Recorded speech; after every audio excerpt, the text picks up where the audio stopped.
Herzlich willkommen, liebe Zuseher, hier auf meinem Kanal. Ich freue mich sehr, dass Sie da sind. Wie versprochen, heute der nächste Vergleich, ein ähnlicher Vergleich wie derjenige, in welchem ich den Riesenschnauzer mit dem Deutsch Strata verglichen habe. Wieso nun? Auch heute geht es um einen typischen Gebrauchshund und einen typischen Jagdgebrauchshund. Zwei Hunde, welche ebenfalls optische Ähnlichkeiten vorweisen, welche sich allerdings charakterlich etwas mehr voneinander unterscheiden, als dass der Riesenschnauzer und der Deutsch Strata taten. Zumindest bin ich der Meinung, dass das so ist. Also, wir sehen uns heute den Dobermann und den Weimaraner an. Bis gleich.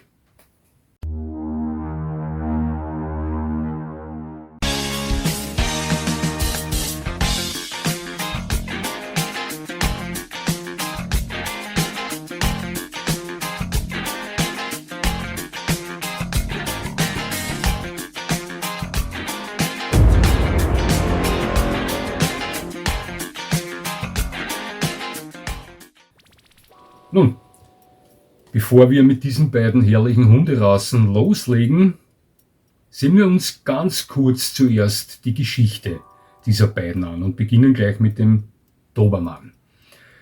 Im 19. Jahrhundert lebte in Apolda in Thüringen ein gewisser Herr Friedrich Louis Dobermann. Der hatte verschiedene Jobs.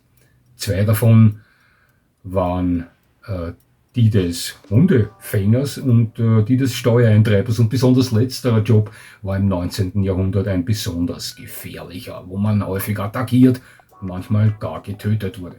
Ja, aus diesem Grund entwickelte Herr Friedrich Louis Dobermann die Idee, sich für diesen Job als Steuereintreiber einen Schutzhund zu basteln.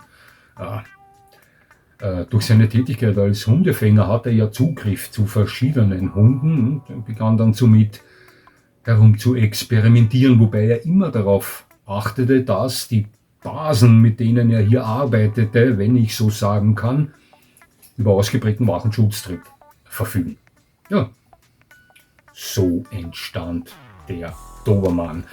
Auf diese Hunde wurde auch recht schnell die Gendarmerie aufmerksam, denn zu diesem Zeitpunkt benötigten die ebenfalls einen beschützenden Hund. Die kamen dann mit Herrn Friedrich Louis Dobermann ins Geschäft und besorgten sich diese Dobermann-Hunde, die weit und breit als Gendarmerie-Hunde bekannt waren. Ja, so entstand der Dobermann, der auch lange Zeit Dobermann Pinscher hieß, bis man das vor einigen Jahren dann verkürzte auf die Rassebezeichnung Dobermann. Heute ist der Dobermann einer der neuen vom FC offiziell anerkannten Gebrauchshunderassen, ein gesuchter Familien- und Sporthund, ein exzellenter Bewacher und Beschützer, für mich der beste Wachhund der Welt und ein wahnsinnig elegant, athletisch aussehender Hund, einer meiner Top-Favoriten. Sehen wir uns mal den Weimaraner an, und der gilt als die älteste Vorstehhunderasse Deutschlands. Der geht zurück aufs 19. Jahrhundert, wo er am Hofe des Großherzogs Karl August von Sachsen-Weimar-Eisenach entstanden sein soll. Er ist so wie der Deutsch Strata ein Jagdgebrauchshund erster Klasse, einsetzbar bei allen Arten der Jagd. Er ist ein geschätzter und gesuchter Familien- und Sporthund und speziell in der USA ein sehr beliebter Wach- und Schutzhund. Der Weimaraner weist häufig, genauso wie der Deutsch Strata, einen ausgeprägten Wachenschutztrieb vor. Und das ist, wie ich schon öfter gesagt habe, keine Selbstverständlichkeit bei der Kategorie der Vorstehhunde. Ja, ganz besonders macht diesem Hund die Farbe, die er innehat. Den gibt es nur in einer Farbe, das ist dieses Mausgrau, dieses Silbergrau, dieses Rehgrau. Sie wissen schon, dieses Grau der Rehe, welche dieses Wild häufig in den kalten Jahreszeiten trägt, in verschiedenen Hell- und Dunkeltönen. Doch dazu etwas später. Jetzt sehen wir uns mal die Anatomie an, vergleichen die beiden miteinander und schauen mal, was sich da abspielt. Der Dobermann, Unterkante Hündinnen, wird mit 63 cm Schulterhöhe angegeben. Rüden erreichen bis zu 72 cm Schulterhöhe. Der Dobermann zählt zu Hunden, welche ich auch noch nie höher gesehen habe, was bei vielen anderen Hunderassen völlig anders ist. Beim Weimaraner ist das ähnlich, denn hier weisen Hündinnen mindestens 57 cm Schulterhöhe vor, während Rüden bis zu 70 cm Schulterhöhe erreichen können. Also etwa gleich groß, von übermittelgroß bis groß. Beide Hunde sind von schlank-athletischer Anatomie, welche sie bei Erreichen von 70 cm Schulterhöhe noch größer wirken lässt. Ja. Auch das Gewicht ist ähnlich, denn hier wird die Dobermann-Hündin mit von 32 bis angegeben, während der Rüde bis zu 45 Kilo erreichen kann. Und auch hier ist es so, dass ich persönlich noch nie einen schwereren Dobermann gesehen habe. Das ist bei vielen Hunderassen nicht der Fall. Also bei vielen Hunderassen sage ich schon weit schwerere Hunde, als sie der Rassestandard angibt. Beim Dobermann sage ich noch nie einen schwereren Hund, als der Rassestandard verlangt. Kann mir auch nicht vorstellen, dass ein Dobermann mit 50 Kilo noch in guter Kondition steht. Ja, außer er hat 75 cm Schulterhöhe. Kann es ja alles geben. Beim Weimaraner ist das ähnlich, denn hier sollte die Hündin mindestens 25 Kilo auf die Waage werfen und der Rüde maximal 40 Kilo. Ob es schwerere Weimaraner gibt, weiß ich nicht. Hier gilt Ähnliches wie für den Dobermann. Ein Weimaraner, der sich auf 45 oder 50 Kilo zubewegt, ist mit Sicherheit schon etwas dick. Außer er bewegt sich auf 80 cm Schulterhöhe zu. Ja, also hier die Grundanatomie, die Basis der Anatomie dieser Hunde, verbietet eigentlich derart schwere Hunde, außer sie sind dementsprechend groß. Sie verstehen, was ich meine. Also wir sehen schon, ähnlich groß, ähnlich schwer. Die Fellbeschaffenheit ist die gleiche. Das sind beides kurzhaarige Hunde mit so gut wie keiner Unterwolle. Das wiederum präsentiert uns hier Hunde, die mit wirklich kaltem Wetter nicht so gut zurechtkommen. Auch nicht der Weimaraner. Was nicht bedeutet, dass der Dobermann oder der Weimaraner bei kaltem Winterwetter nicht gerne spazieren gehen. Das ist damit überhaupt nicht gemeint.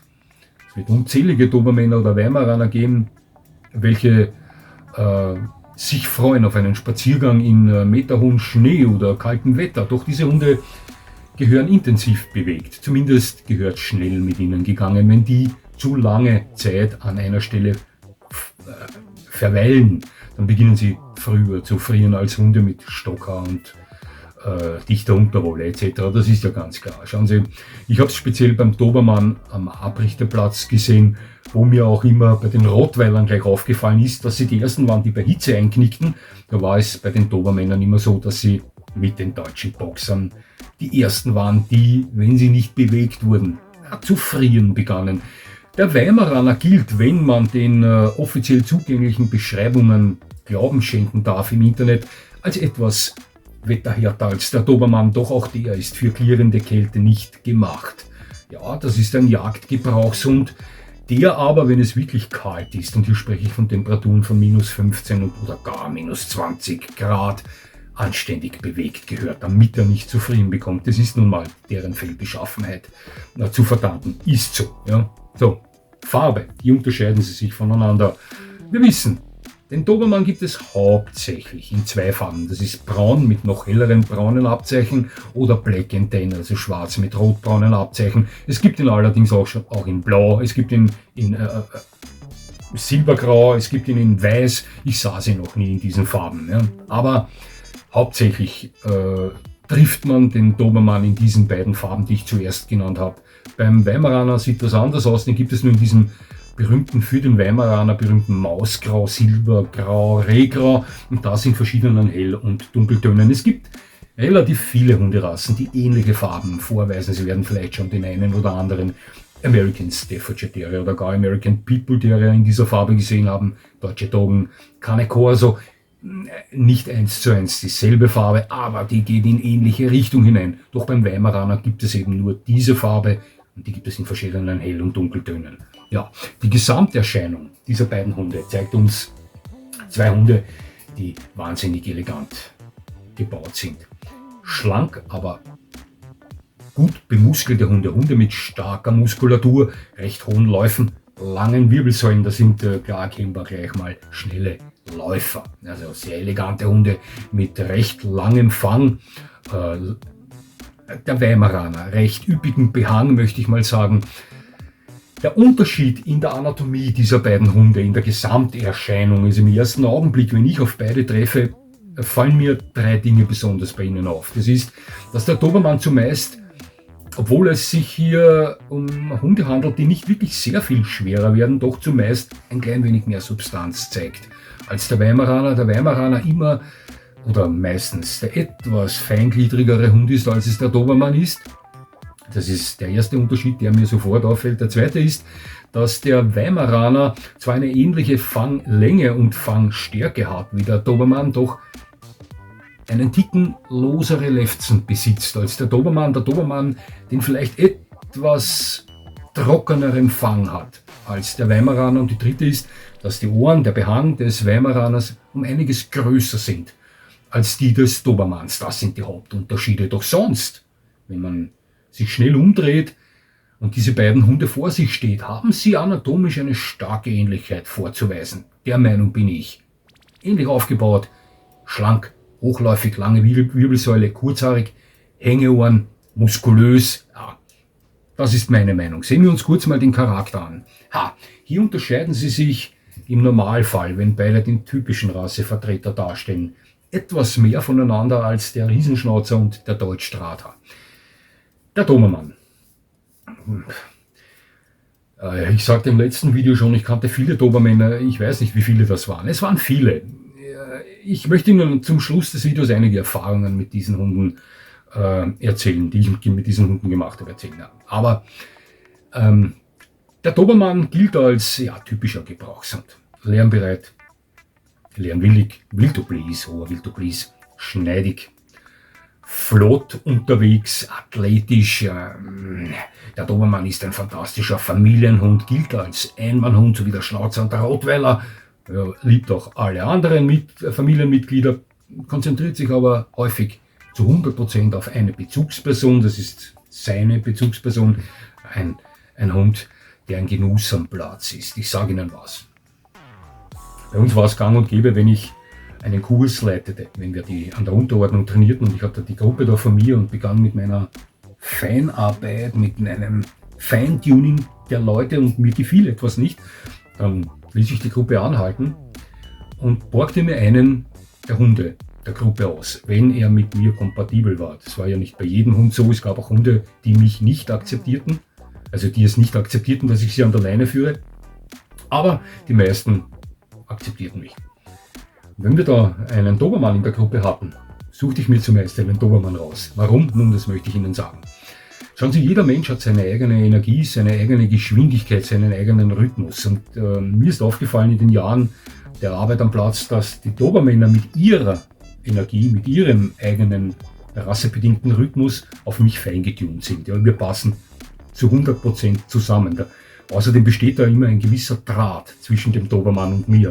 Und ich habe schon immer gesagt, würde mich jemand vor die Wahl stellen und sagen, oder würde mich jemand fragen, welcher von den 9 Gebrauchshunderassen ist für dich am schönsten am Platz zu arbeiten?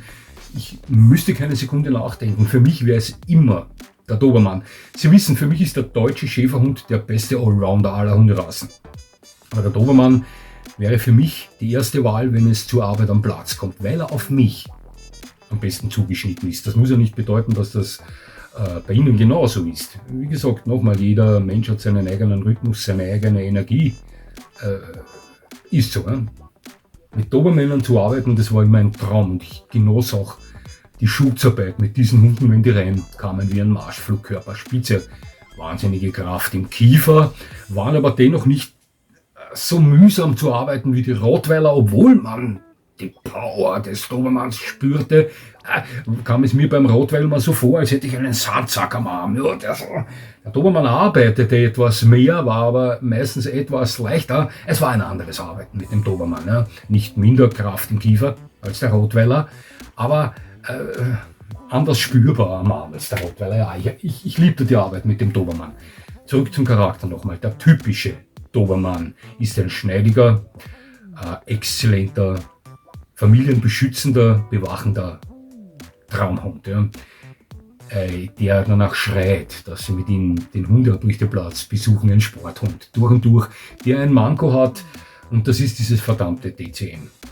Diese verdammte Herzmuskelerkrankung. Ich persönlich kannte nie einen Dobermann, der daran erkrankt ist, aber ja, nach erneuten Recherchen zu diesem DCM, da ich darauf hingewiesen wurde von einem Zuseher meines Kanals, gebe ich zu, diese verteufelte Krankheit scheint im Vormarsch zu sein bei diesem Hund und ist leider vererbbar. Wirklich schützen kann man sich davor nicht. Wenn man sich einen Dobermann holen möchte, kann man nur versuchen zu recherchieren, wie es mit seinen Ahnen aussieht. Da diese Krankheit, wie schon vorher erwähnt, vererbbar ist. Also gute Züchter lassen ihre Hunde regelmäßig auf Herzkrankheit untersuchen, ja, sich hier etwas Info holen oder wie es aussieht mit den Eltern der Zuchttiere, von welchen sie sich einen Welpen holen wollen und so weiter. Also hier eventuell, ja, wenn da alles passt, ja, doch wirklich abgesichert ist man diesbezüglich nicht. Den letzten Dobermann, den ich kannte, der hieß Paco, der ist bei uns in der Ortschaft zu Hause, der ist im Alter von 12 Jahren verstorben. Ja, vielleicht mit dem Herz, aber der war 12 Jahre alt. Ich persönlich kannte keinen Dobermann, der an Herzmuskelerkrankung verstorben ist. Aber nochmal, ich wiederhole mich, ja, scheinbar dürfte diese verdammte Krankheit da im Vormarsch sein bei diesen Hunden. Hoffentlich kann man das irgendwann mal aus der Genetik dieser schönen Hunderasse ausmerzen, denn es ist ewig schade. Ja, typischer Charakter des Dobermanns. Doch ich kannte auch 2 Dobermänner, die waren weicher als der typischste Golden Retriever. Individuelle Geschichte, Vererbungsgenetik der Eltern, ihre Haltung des Dobermanns, ihre Erziehung, die Prägung des Hundes, da spielt so viel mit. Ja. Aber der Großteil der Dobermänner, die ich kannte, die vertraten charakterlich den Rassestandard dieses Hundes. Ein ganz toller Hund. Weimaraner. Hier kann ich persönlich nur von einem Weimaraner sprechen, den ich gekannt habe. Der war etwa eine Saison bei uns am Platz, hat bei uns gearbeitet, war ein Vollgebrauchshund, Unterordnung, Fährtenarbeit, wo er glänzte. Schutzarbeit, wo er ebenfalls toll war, ein Zweierhund, soweit ich mich erinnern kann. Ich habe ihn nie gehetzt, aber ich habe oft zugesehen bei der Schutzarbeit. Ein Hund mit hohem Biltoblis, wie der Dobermann, sehr beschäftigungsfreudig, sehr ein hoher Aufgabenbedarf, ein athletischer, schneller Hund, gut bemuskelt. Ich schätze diesen Hund auf knapp unter 70 cm Schulterhöhe. Diesen Rüden, der da bei uns war, der wird so um die 67 cm, 66 cm Schulterhöhe gehabt haben und war etwa 35 Kilo schwer. Ein schöner Hund. Ein schöner Hund. Ein Hund, der im ersten Moment gar nicht so viel anders funktionierte wie der Dobermann, doch nicht ganz derartig kantig war, ja, wie der Dobermann, der typische Dobermann es ist. Ja. Dieser Herr, der da mit dem Weimaraner bei uns trainiert hat, war übrigens ein Jäger. Doch ist es beim Weimaraner so ähnlich wie beim Deutsch-Stratha. Wobei der Deutsch-Stratha mit Sicherheit öfter nur in Jägershand vorzufinden ist als der Weimaraner, der speziell in der USA ein sehr beliebter Familienwach- und Schutzhund ist. Ja.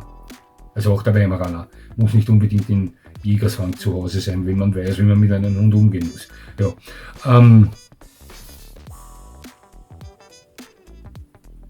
Ja, egal, schauen Sie. Ich erzähle Ihnen mal einige Erfahrungen. Also, Weimaraner habe ich Ihnen gerade gesagt, eine persönliche Bekanntschaft mit einem Weimaraner gemacht. Das muss gewesen sein 1992, 1993, ist schon lange her. Dann habe ich sie nur mehr vorbeimarschieren gesehen. Ich kannte keinen wirklich näher. Ich weiß von einem Weimaraner, der Freundin meiner Nachbarin gehörte, der ist leider von einem weißen Schweizer Schäferhund getötet worden. Eine schreckliche Geschichte, ein Albtraum für jeden Hundebesitzer. Die Besitzerin hielt zu Hause einen weißen Schweizer Schäferhunderüden und diesen Weimaraner. Der weiße Schweizer Schäferhund ist, glaube ich, 2 Jahre nach dem Weimaraner dazugekommen. Da waren aber beide Hunde schon erwachsen. Die haben sich nie so wirklich gut miteinander vertragen und sie hat den Fehler gemacht, als sie in die Arbeit gegangen ist, dass sie die Hunde nicht auseinandergesperrt hat. Als sie nach Hause gekommen ist, fand sie den Weimaraner in letzten Atemzügen blutend, schwerst verletzt im Vorzimmer vor. Der weiße Schweizer Schäferhund blutverschmiert. Eine fürchterliche Horrorgeschichte. Stellen Sie sich das vor, niemand von uns möchte sowas jemals erleben müssen. Ja.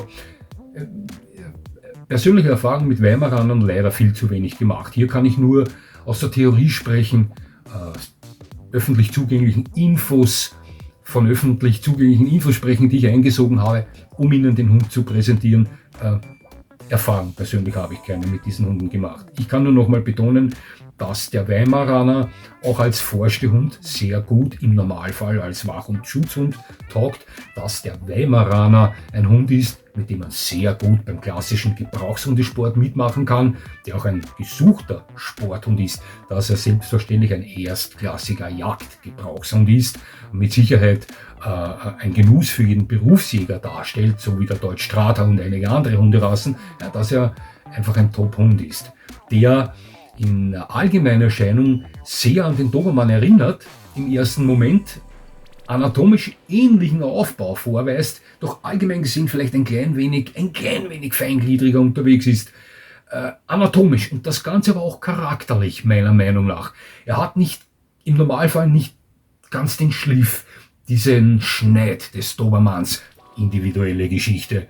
Vielleicht laufen da draußen Weimaraner herum, die sind 10-mal schneidiger als der schneidigste Dobermann. Klare Sache. Das muss ich nicht immer betonen.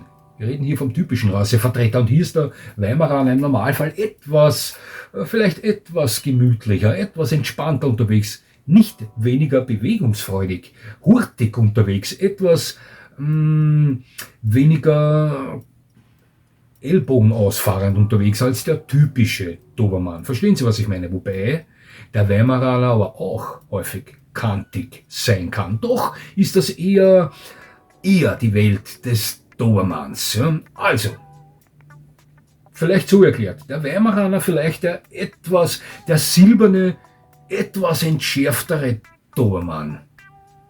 Mit größeren Ohren, etwas loseren Lefzen, ja, und Silber. Während ich mit dem Dobermann schon recht viel Erfahrung gemacht habe. Ich wurde, wie alt war ich da? 12 Jahre, 13 Jahre von Akim einen Dobermann in den Rücken gebissen. Blöde Geschichte gewesen, der ist mich von hinten angesprungen, war dann im Spital, wurde genäht, war meine Schuld. Ja. Da gab es damals einen Mordstrara und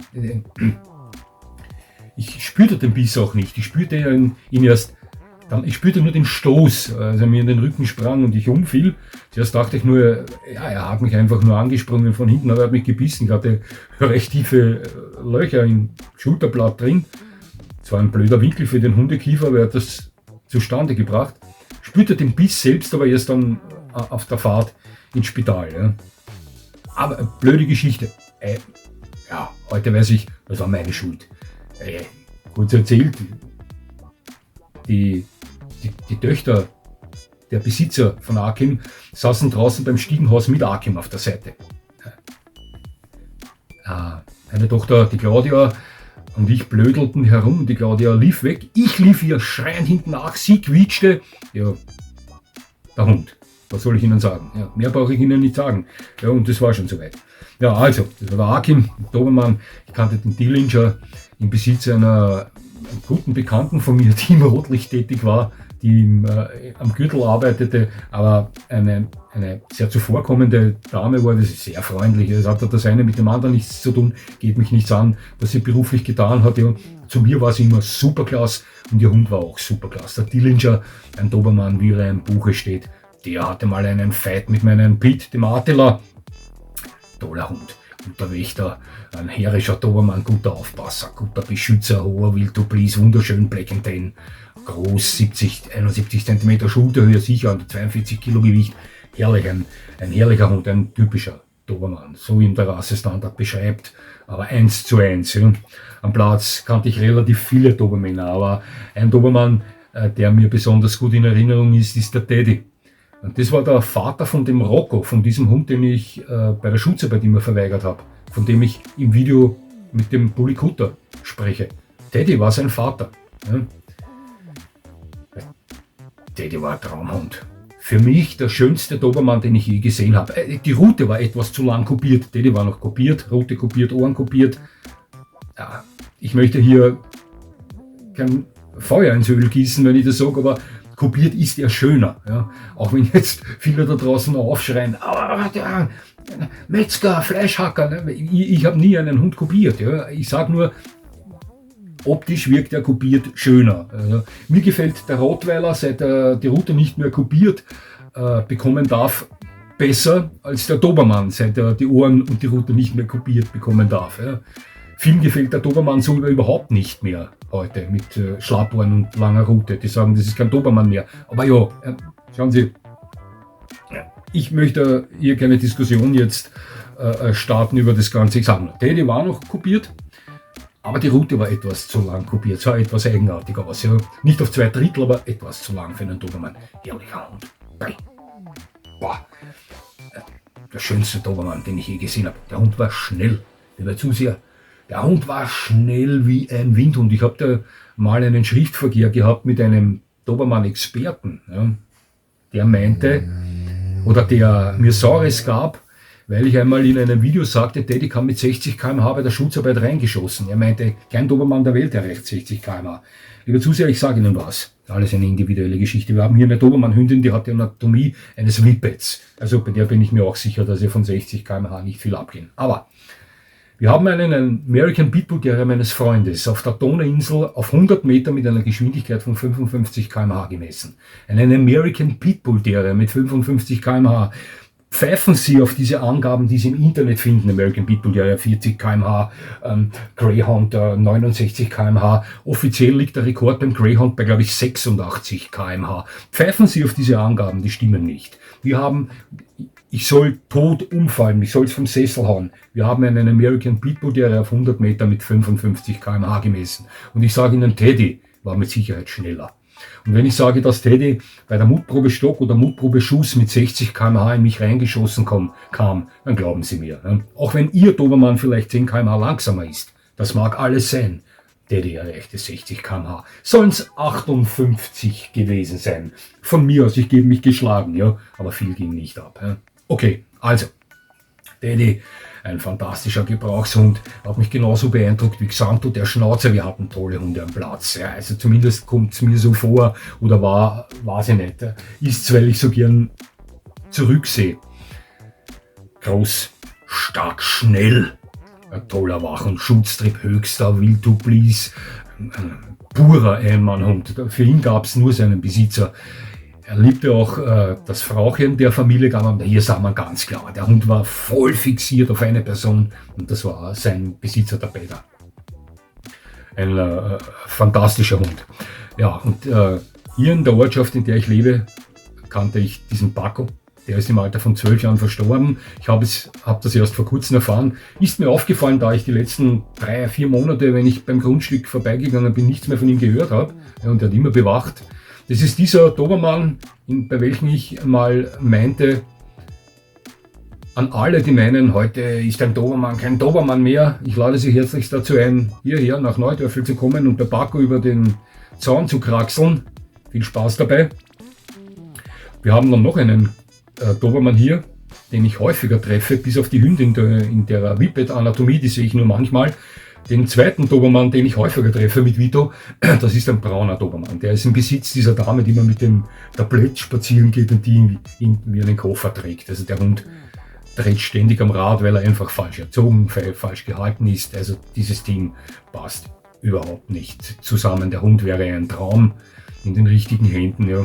Aber Pfeffer bis zum geht nicht mehr und darf den oder lebt den auch aus. Ja. Also da hat die Besitzerin keinen Einfluss auf den Hund. Die hat keinen Zugriff, keinen geistigen auf den Hund. Das ist einfach nur Kampf und Krampf.